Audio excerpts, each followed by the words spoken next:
Hoy vamos a desgranar una norma que, de verdad, viene a cambiar las reglas del juego en el transporte por carretera. Hablamos del Real Decreto Ley 9/2026, una ley que modifica desde la raíz cómo se actualizan los precios de los portes para por fin dar una respuesta a la locura de la volatilidad del combustible.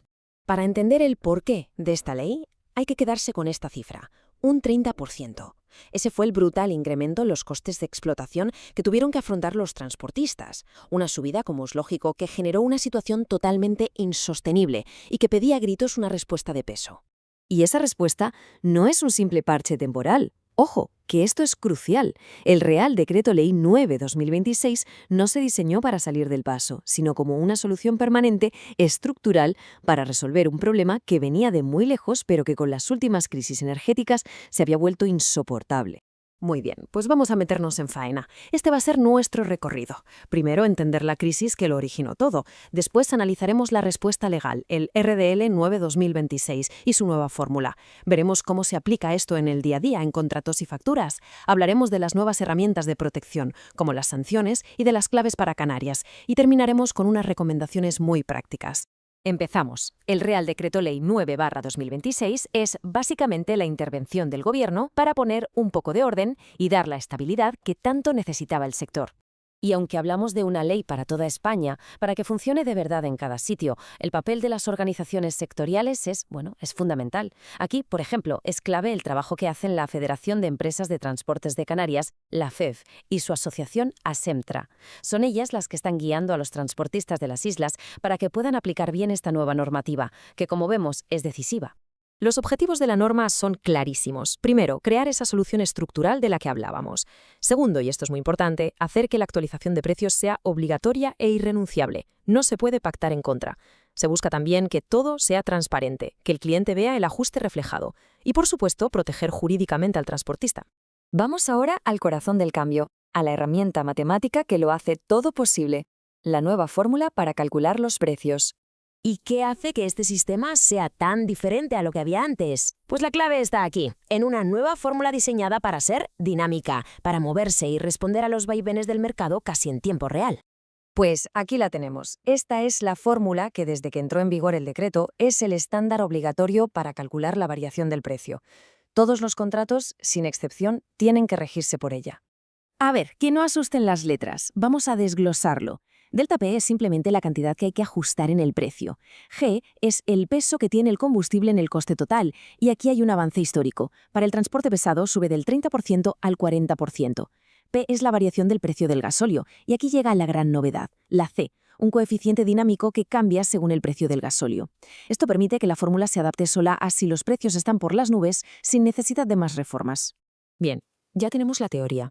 Pero, ¿cómo se traduce esto al día a día? Al papeleo, a los contratos y, sobre todo, a las facturas. Vamos a verlo, porque aquí está el cambio más importante. Fijaos bien porque este es probablemente el cambio más radical y práctico de la ley.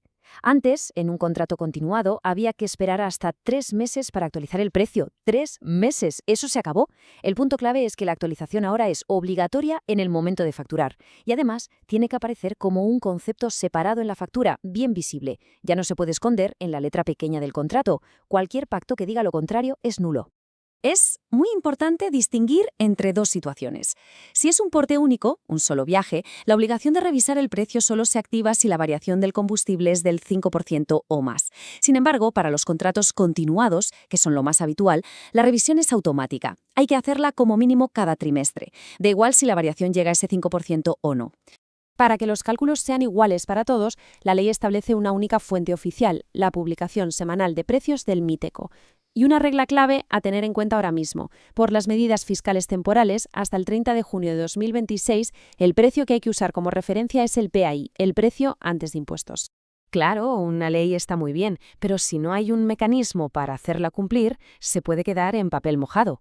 Por eso, este Real Decreto Ley introduce una de las herramientas más pedidas por el sector, un régimen de sanciones específico. Y esto sí que es revolucionario. Por primera vez que un cargador se niegue a reflejar el ajuste en la factura, deja de ser un problema civil entre las partes y pasa a ser una infracción administrativa.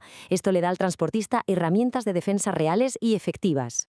Y las consecuencias económicas son claras. Las sanciones van según el importe del transporte. Para aportes de hasta 3.000 euros, la infracción es leve, con multas de 100 a 400 euros. Si se superan los 3.000, ya es grave, y las multas van de 801 a 2.000 euros. Y ojo, la reincidencia o la obstrucción pueden llevar a infracciones muy graves, con sanciones de hasta 6.000 euros. El decreto también tiene puntos clave para Canarias. Se amplían con 7 millones de euros las ayudas al transporte marítimo entre islas y además se incluye a los eurotaxis en este sistema. Queda, eso sí, una duda pendiente que debe resolver el gobierno canario. ¿Qué índice de precios exacto usar por las diferencias de impuestos que hay en el archipiélago? Bueno, con toda esta información sobre la mesa, vamos a terminar con una serie de pasos prácticos. Una hoja de ruta basada en el informe de FED y Asentra para que las empresas de transportes sepan qué hacer ahora mismo. El plan de acción es bastante directo. Primero, revisar todos los contratos en vigor. Segundo, modificar ya las plantillas de factura. Tercero, crear una rutina para consultar y guardar cada semana los precios oficiales del Miteco.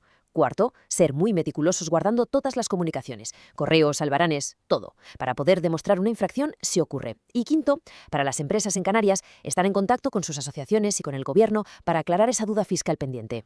Para recalcar la importancia de este cambio, esta cita del informe de FED y Asentra lo resume a la perfección.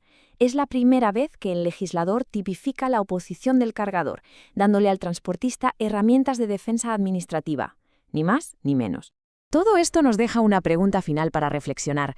Ahora que la actualización de precios es obligatoria, es inmediata y está protegida con sanciones, ¿cómo va a transformar este cambio estructural a largo plazo la relación entre transportistas y cargadores? Sin duda, se abre un escenario completamente nuevo para el sector.